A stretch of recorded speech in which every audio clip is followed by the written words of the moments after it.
Hello and welcome to episode 15 of Intruder Theatre in the Making podcast. I'm your host, Remi Rachuba, and thank you so much for tuning in.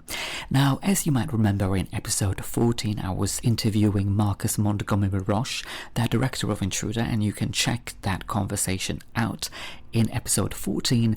And in episode 13, I was talking about the first half of 2018 and how dramatic it was and what happened that led to meeting Marcus and both of us deciding to work together. So then what happened after we met? Well, as you might remember, I was talking about an idea of putting Intruder on its feet. I didn't have anything in mind in particular at that time, but I felt, you know what, if we actually want to work together in the future, maybe we can see how we work together, maybe we can do some kind of a sharing, a reading of some sort, but I didn't have anything specific in mind. And then all of a sudden, a perfect opportunity arose. I went to a concert in Hackney. A concert was by Jocelyn Pook, who is a theatre and film composer and whose work I love. And she does a lot of pieces. She composes music for example, Mental Health Festival. So I was really interested in what she does, but I really wanted to see her because I've not seen her for some time. So I went to the concert, and after the concert there was a Q&A with Jocelyn and with some other people, and one of them was a woman from the Dragon Cafe in the south of London. Now, the Dragon Cafe is this kind of a community centre, a hub for people affected by mental illness. I had never heard of that place before, and I remember when she started talking about the Dragon Cafe and about the venue and what they do, and talking about various readings and sharings and activities and poetry readings. I immediately thought, wow, well, this is a place for me. Well, for Intruder, well, maybe to present Intruder. It's actually very interesting because I usually have these moments maybe a day or two after I attend some kind of an event. I think, oh, maybe it would have been a good idea to speak to someone or ask about that. But I remember it very clearly when I was sitting in the audience and she started talking that I identified that moment right then. When she was speaking, I thought, wow, I need to speak to her. And I did. After the Q&A, I went to her and I asked her, I introduced myself and I said, oh, I've got this piece. I was just wondering whether I could do a reading of my play at the Dragon Cafe. And of course me thinking, let's do a reading, a full reading of my play. But she said, you know what, I think it's a great idea, but maybe we could do only 10 or 15 minutes. And then it kind of dawned on me and I thought, oh yes, of course, it's yes, what am I talking about? Why am I talking about 60 minutes? 10 or 15 minutes, it's great. And I agreed to that. I said, sorry, you know what, yes, we can do 10 or 15 minutes. And she was right. I thought, you know what, at a place like that, maybe 10 or 15 minutes would be amazing to share rather than do a 60-minute sharing. And which in the end turned out to be a great idea. And that's really what it was. She told me that they did these readings on a Monday, that there was a person who was in charge of these activities and his name was Declan, so I should get in touch with him. She gave me her business card. So all of a sudden I went to that concert and kind of life brought me this opportunity. Like, kind of life wanted to, or the universe wanted to tell me, Remi, you need to make up for the time that you spent during your interpreting course. Now it's time to focus on Intruder. And it actually was, the rest of 2018 was a very dynamic year, was a very dynamic period. I'm going to talk about that in the next episode. So I remember when I came back home from the concert, yes, I was very, very hopeful. And of course, I emailed her immediately, but I never heard from her. I phoned the number, but no reply. Then I started thinking, well, maybe it's not going to happen. You know, I don't know. You have various thoughts going on. So then, me being me, I thought, okay, well, I actually need to go there one Monday and see what's going on, and maybe I can meet Declan. And when I went there, I did meet Declan. He was very nice, very kind. He showed me the venue, which I really, really liked. I met some of the people who attend the Dragon Cafe, and we had a chat about the whole event, the whole sharing, and he was very, very positive. And we kind of arranged to have that sharing for the end of September. Why for the end of September? Because, well, when I went to see him, I think it was the beginning of August.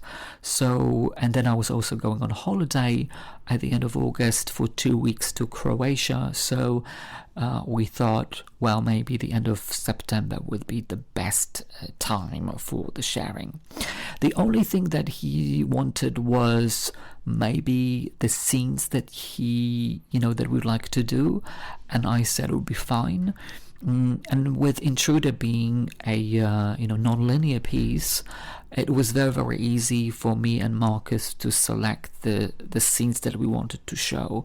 I don't particularly think that we selected random scenes. I think we selected a little bit of a fun middle section for people to enjoy. And I did email him after I came back home, and that was really set. So I actually couldn't believe it that within 2 or 3 weeks I managed to kind of arrange that 10 or 15 minute sharing of Intruder. I was actually quite excited and hopeful, and because I always thought that it's great to put Intruder on its feet. And all of a sudden, life brought me the Dragon Cafe, where I presented some fragments of the piece, and I was very grateful for that. And I always think that presenting your work to people, showing it, getting some feedback, is great, and I would always encourage anyone to do something similar, especially that the sharing at the Dragon Cafe would go really, really well. But in the next episode, I'm actually going to talk more about the reading at the Dragon Cafe, but also about any other rehearsed readings that we did, because we did a couple of rehearsed readings. So that was just the beginning. That sharing at the Dragon Cafe was just the very first sharing that we had in a series of rehearsed readings. So since that opportunity at the Dragon Cafe came, I thought, wow, that's great. Why don't we maybe do a full rehearsed reading of Intruder? And that will be at a later date. That would be in October. I'm just going to briefly touch upon it. I'm going to talk more about it in the next episode, as I just said. But I always go to the people that I know. And as you might remember from the previous episodes, in 2013, Intruder was shortlisted for Adrian Pagan Playwriting Award at the King's Head Theatre, and subsequently we did a rehearsed reading of that version at the Hope Theatre, because in 2013 these two theatres were managed by the King's Head Theatre team. Now in 2018 it was two completely different theatres, but I went to the King's Head Theatre because I knew them.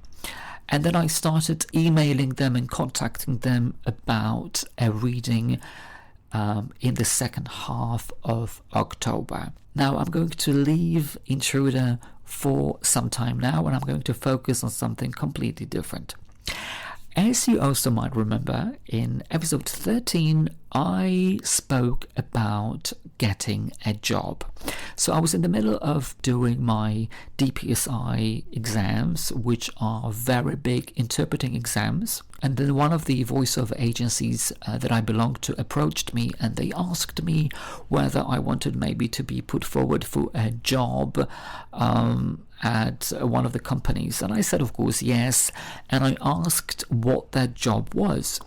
And they told me it's a job of a community manager. No idea what that meant. I've never heard of it. I didn't know what actually you do. But miraculously, I don't know how it happened, but I got that job. And now you may be thinking, community manager, community management, what was that? Well, that's what I was asking when I got that job. What do I actually have to do? So community management is to do with social media, and as the name suggests, you manage a community, you manage an online community. And in this case, it was a very big, if not the biggest, computer game, and it was to do with managing an online community on Facebook for that particular game. Actually, there were two games. So you comment, you engage with the community, you respond to their questions, you look at engagement, you look at the sentiment, negative, positive, neutral.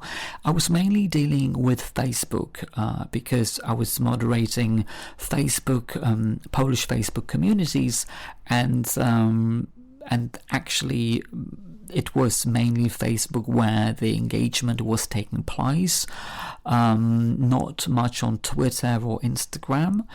And also you report back to the company, you prepare reports, you talk about reach, you talk about trends in a particular period. So that's what I was doing. It was all new to me. I was literally thrown into doing it, but with time I absolutely loved doing it. The team that I was working with were very, very helpful. I still keep in touch with them, although it's over now, it finished. I did it for a year and a half. And then when I thought about the job, I thought, wow, it's the job of the future, because everyone now is on social media, everyone now is online, everyone is on their mobile. And, if you like something, you don't like something, and most people complain or vent out on social media that this is not working, they don't know how to do that, they vent out on social media. So people who moderate these channels, they kind of need to respond to the queries or comments right away. People don't write to companies and say hello. No, just people would write, this is shit, this is crap, oh, I like it, I like the color. So it was that sort of thing that I would be moderating or engaging with, which was fun. To be quite honest, initially I didn't really know how to do it, but I learned how to do it, and I absolutely had a blast doing it. It was on a freelancing basis. I did it a couple of hours a day, well paid, so yeah. That was community management for me. But why am I mentioning this job? Because this job taught me a lot about social media. Now, I've never been a very big social media person. I actually detested social media for quite a long time. I didn't have any social media accounts, Facebook, Twitter, Instagram. But when I got the job, I realized that social media can be a very powerful tool for promoting things. And me starting to think about my play and, okay, putting the word around, spreading the news to people, I thought, well, maybe I need to go with the flow rather than saying, no, social media isn't for me. Especially as I was thinking, well, since we're going to do some sharings and rehearsed readings, it's good to let people know what you do. So I think it was around that time that I opened my Facebook account and Twitter account and Instagram account, but also I opened accounts for my play, which is Intruder Play, and it's across the board, so it's on Facebook, Twitter, Instagram. There is also a website, intruderplay.com, where I've got info on all the creatives and photos from the readings. And on the social media accounts for Intruder Play, I put various stuff and photos also from the rehearsed readings, from rehearsals. I put info about the podcast or quotes from the podcast. I think it's a good idea to maybe have separate accounts than your just own private account. So that job opened this door for me for social media, and whatever I was learning on the job, I wanted to apply in my own social media channels, especially as I knew that I was going to do these sharing, these readings, so maybe it would be a good idea to, well, let people know what I'm all about and what the piece is about. Especially as you might remember, I had the Polish version of Intruder, and I really wanted to attract more Polish audiences. That was my main objective, to share the word among the Polish community in the UK, because I know that there was loads of Polish groups on Facebook, like Polish people in Birmingham, Polish people in Boston, Polish people in Luton. So I thought that, even if I share some posts in these groups about my play, maybe in this way I can raise some awareness about the play and make people interested. So when I do the show, eventually, whenever that is, people may come to see it. And actually now in hindsight, I think it was a great idea, because when I now look at certain posts that I post in these groups, they get an amazing reach. And also the job that I was doing for the computer game made me more familiar with things like, reach, engagement, retention rate, business Facebook, and content and localization, which I really wasn't aware of before I joined. I wasn't aware of anything. And then now when I do post stuff or various things on social media, I'm more familiar with it. So, when I post a post, I can see what reach it had, or where I post a post in various groups, I can see that the post had a reach of 9,000 people, which is amazing. That's on business Facebook, which I also didn't know anything about. I also learned about posting, and that, for example, 6 p.m. is the best time to post because everyone is home and everyone is scrolling down their phone. So there was loads of things that kind of opened my eyes to to things. Of course, I strongly believe that, print media is amazing, but when I was focusing on Polish communities in the UK, I knew that there was a couple of magazines here, but then the main source of information for people is social media, and for Polish communities in particular, it's Facebook. So all the knowledge that I gained from working for the computer game, I literally applied in my work as social media content creators, whatever they call it, because now I create my own content. I create my own posts for Facebook, Twitter, and Instagram, whether it is content to do with my podcasts or anything else. Well, for the time it's only for the podcasts, or some quotes, because we're not going ahead with the production hopefully soon. But I am more aware of certain things, and I've got more tools, and I know how certain things may work or what may work. But of course I'm still learning, and I'm still testing various things. Like one of the things that I've been testing recently is scheduling, because I normally posted things on my phone, just mobile, and just put a post. I never really had time to do it on my laptop, but then I was recently doing some research on some platforms, which is the best platform to post, and I've been using a platform called later.com. It works best for me.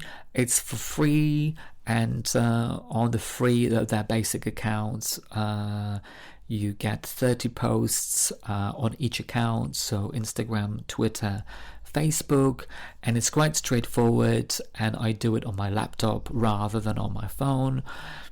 I prepare my posts on canva.com, also something that I got from working for the computer game. So it's a lot of fun. I do like doing it, but one of the things that I learned was that creating content is not as quick and easy as someone may think. It really takes time. So whenever I was putting up a budget for the production and the tour, I included a budget for a social media content creator, because I know how time consuming creating these posts and posting them is, and writing something and scheduling them and doing this, doing that. So that job opened this world to me that I didn't know anything about, and I was very, very grateful for that. And I did it for a year and a half. Literally, it finished just before we were to go into rehearsals. So it's finished just like that. I didn't finish it, although I was thinking of saying goodbye, but the contract stopped, and I felt, wow, that was just perfect timing. And literally a couple of weeks later, I was in the rehearsal room, which was stopped by the pandemic. So I've got this job under my belt. I'm preparing for the sharing at the Dragon Cafe at the end of September of 2018, and also preparing to go to Croatia, because 2018 was, up to that point, was a hell of a year. And I think resetting is always needed for anyone. And I always kind of took maybe 1 week off, and that was it. But then I went on a 2-week holiday, which was incredible. And I all of a sudden realized that, wow, why haven't I done it before? I loved Croatia so much that me and my family, we've been going there every time since then. So we've been there 3 times already. Amazing place. And one of the things that I really wanted to touch upon was, you may be asking and thinking, well, Remi, how did you actually pay Marcus for your work? How did you sort it out? Well, as you might remember, I was saying that I told Marcus that I didn't have any funding in place, but I would do my utmost best to pay him if I could. And there was one thing that I did, and that allowed me to pay Marcus. But what it was and how I went about finding the money, I'm going to talk about it in the next episode. In the next episode, I'm also going to talk about the process of the rehearsed readings that we had, and we had quite a lot. And I'm going to compare them, what I thought, and maybe give some tips and advice to some people that may be planning doing some rehearsed readings, and maybe that could be helpful. So that's to come in the next episode of Intruder Theatre in the Making podcast. Stay well, stay safe. Also, if you can help me and become my patron, the patron of my podcast, for less than a coffee, that is £1, you can do so. You can go on my website, remirachuba.com, and there is a link to Patreon website, also in the podcast description. You can find it. I would be very, very grateful for that. So until then, I'll speak to you next time. Bye for now.